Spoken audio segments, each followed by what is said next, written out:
This is Canaan Continuous Mixing Granulator.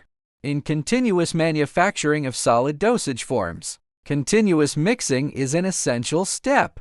It charging different materials APIs and excipients at a precisely controlled ratio and speed, then feeds them into the next stage of continuous mixing. Then continuous mixing will feed a certain proportion of the material in fixed proportions to achieve uniform material. The blended material can be fed into continuous high shear mixer or used directly as feed powder for tablet pressing.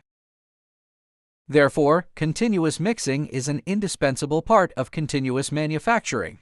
Canaan Continuous Mixing Granulator has undergone extensive research to ensure process stability and product consistency.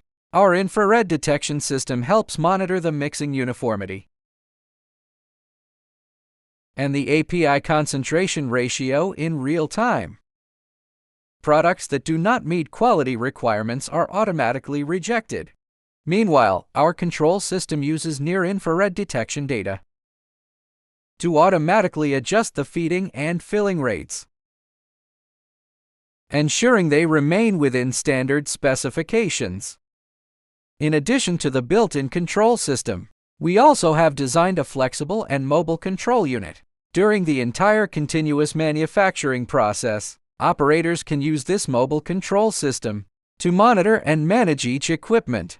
For example, here we can see this equipment in operation. At the same time, we can also view the status of other equipment. This is the production status of the tablet press. We can also connect systems such as coater, twin screw extrusion granulation. This makes the entire continuous manufacturing interface highly user-friendly for operators. That is one of the key technological advantages of Canaan Continuous Manufacturing Solutions.